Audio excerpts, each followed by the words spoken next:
Here's the strange thing about both of these. Nobody invented either one. That's not a technicality. It's the whole story. Alcohol makes itself. It has been happening on this planet for far longer than humans have existed, entirely without our involvement. And cannabis is a plant that was already growing, doing what plants do, long before anyone looked at it. So the real question isn't how humans invented them. It's how humans found them. And then, much more interestingly, how we spent thousands of years working out how to make them happen on purpose. And the answer to that second part turns out to involve the origins of farming, some of the oldest evidence of ritual we have, and one case where an ancient Greek historian wrote down a description that nobody believed for 2,000 years until archaeologists dug up the equipment. Let's take alcohol first, because it's older than us, genuinely older. Fermentation is not a human technology. It's what happens when yeast meets sugar. Yeast is everywhere, floating in the air, sitting on the skin of every piece of fruit on Earth. When a fruit falls and splits, the yeast gets into the sugar and it starts converting it into alcohol. Nobody has to do anything. It happens on the forest floor, constantly, in every fruiting season, everywhere fruit grows, which means alcohol was in the environment long before anyone could have discovered it. And a lot of animals encounter it. There are documented cases of birds, elephants, monkeys, and others eating fermented fruit and behaving in ways that are, frankly, recognizable. But here's where it gets properly interesting, and this is my favorite fact in the whole topic. We may have been adapted to alcohol before we were human. There's a hypothesis, sometimes called the drunken monkey hypothesis, that our ancestors' relationship with alcohol goes back millions of years into our ape lineage. The reasoning is that fruit which has begun to ferment is fruit that's ripe and available, and the smell of alcohol is a long-distance signal that food is there. An animal that can follow that smell and then digest what it finds without getting sick eats better than one that can't. And there's genetic evidence behind it.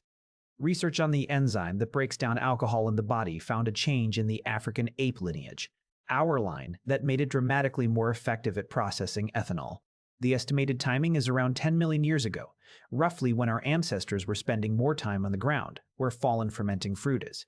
Now, this is a hypothesis, and it's argued about. But if it holds, it means something quite funny. By the time any human encountered alcohol, our bodies had already been getting ready for it for 10 million years. So discovery was not a matter of if. Somebody, at some point, ate fruit that had gone over, felt distinctly odd, and, crucially, remembered which fruit it was. That's not the invention, though. That's just noticing. The invention is the hard part, making it happen deliberately, reliably, when you want it, in quantity. That requires understanding a process you cannot see, caused by organisms you don't know exist, and controlling it well enough to repeat.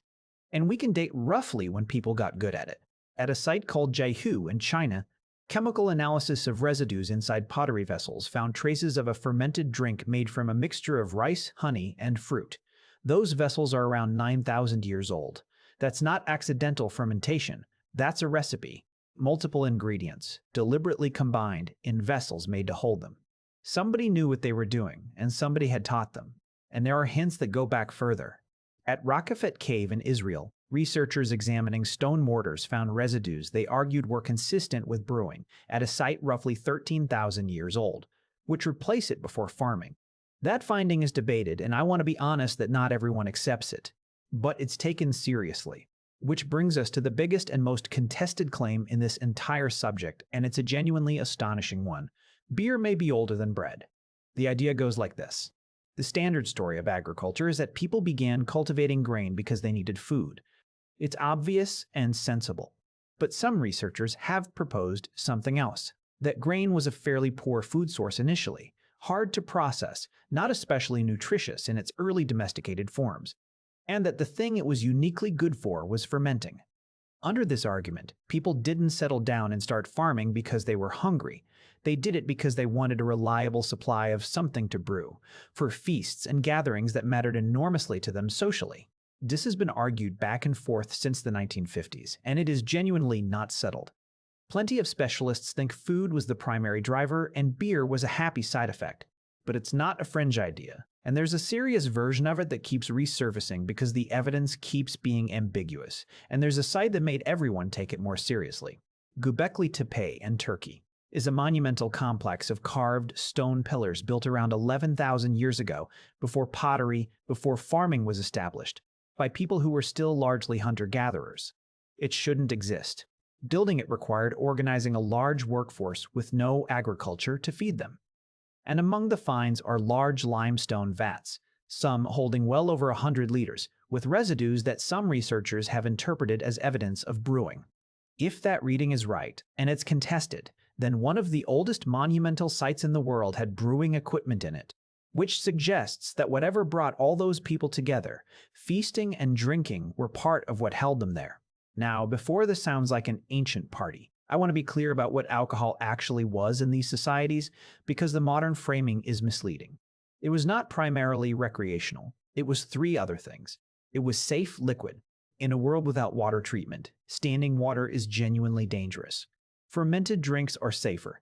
The process itself and the resulting alcohol suppress a lot of what makes water risky. For much of history, in many places, a weak fermented drink was simply what you drank, including children, all day as a basic necessity. It was calories. Fermented grain drinks are food in liquid form and in a marginal year that matters, and it was ceremonial. Drinking together was a communal act tied to feasts, funerals, agreements, and religious occasions.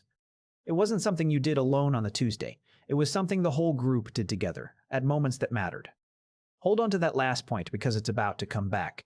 Now let's turn to the plant. And there's a surprise at the start of this half, because for most of human history, cannabis was not valued for what you're thinking. It was valued for rope. Cannabis is one of the oldest cultivated plants in the world, and the reason is fiber. The stem produces a long, strong fiber that makes exceptional cord, rope, netting, and coarse textile.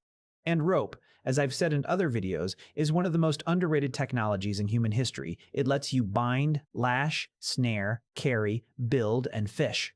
So a plant that reliably produces good fiber is enormously valuable, and people grew it for that reason across large parts of Asia and later Europe for thousands of years. Hemp rope rigged ships. Hemp cord tied houses together. For most of the time, humans have been growing this plant. The overwhelming majority of it was being turned into string.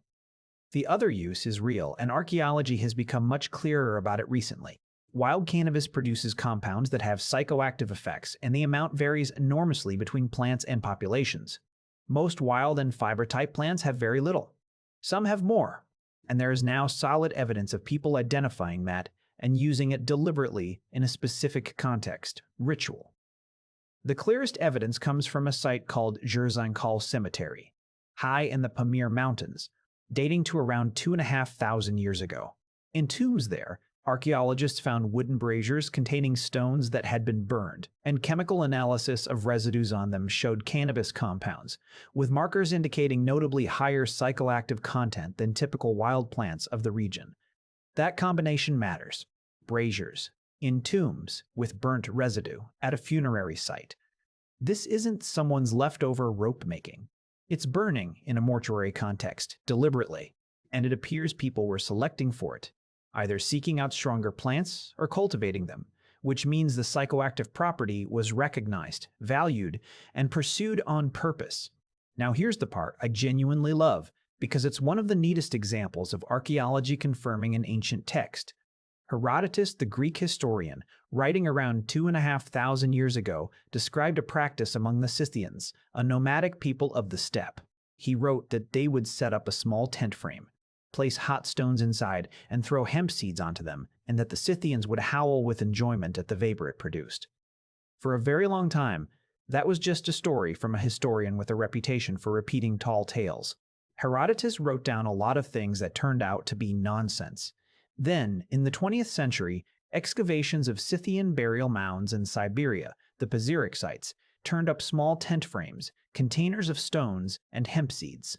The actual equipment, buried with the people, matching a description written down thousands of years earlier by a foreigner who may never have seen it himself. That's a properly satisfying moment in archaeology, the text and the ground agreeing. And notice, again, where it's found, in burials, as part of funeral practice, not scattered around a settlement as casual daily debris placed with the dead, which brings both halves of this together and is the actual point of the video. Look at what these two things have in common in the ancient record. Neither was invented. Both were found. alcohol produced by yeast that nobody knew existed, cannabis growing wild and originally grown for string. Humans encountered them, noticed what they did, and then set about controlling them. Both took enormous work to control. Reliable fermentation means understanding an invisible process well enough to repeat it, which took thousands of years. Selecting cannabis plants for a specific property means noticing variation between plants and acting on it across generations. Neither is a small achievement, and in both cases, the evidence points to communal and ceremonial use rather than casual private use. Alcohol at feasts and funerals and gatherings. Cannabis in tombs, in braziers, in mortuary ritual. These appear in the archaeological record, where people are doing something together, and usually something serious. That's the thing that gets lost. We tend to think of both of these as recreation, as something an individual does for pleasure, on their own time. In the ancient record, they look much more like religious technology. Ways of marking that an occasion was different from ordinary life. Ways of collectively entering a state that wasn't the everyday one, in a group, at a moment that mattered. Let me be careful about the limits here because this is a topic where confident claims outrun the evidence constantly. We can't tell how widespread any of this was. We have specific sites, specific graves, specific residues. That's not a survey. The Pamires and the Scythian steppe are two places, not the whole world, and cannabis use was clearly not universal the way alcohol nearly is. The beer before bread argument is genuinely unresolved. Anyone who tells you civilization definitely started because of beer is going well past what anyone can demonstrate, and so is anyone who dismisses it outright. And residue analysis is difficult, contested work. Some claimed identifications have been challenged. That's normal science, not a scandal, but it means confidence should be moderate. And the obvious point, which I'll make once and then leave, none of this is a comment on the modern versions of either substance, which exist in completely different concentrations, in completely different contexts, with completely different effects. Ancient practice is not a health argument, in any direction. This is history. So how did ancient humans invent alcohol and cannabis? They didn't. The alcohol was already fermenting on the forest floor before there were people to find it, and our bodies had been getting ready for it for millions of years before that. The plant was already growing, and the first thing we wanted from it was rope. What humans actually invented was control. The ability to take something that happened by accident and make it happen on purpose, reliably in quantity when needed. That's a genuinely hard technical achievement, and it took an extraordinarily long time. And then, having achieved it, what did they mostly do with it? They used it to mark the moments that mattered. Feasts, funerals, agreements. The nights the whole group was together and needed to feel like one thing, which is, in the end, the same thing they used fire for, and music and stories. Not escape. Occasion. If you want more of these, subscribing genuinely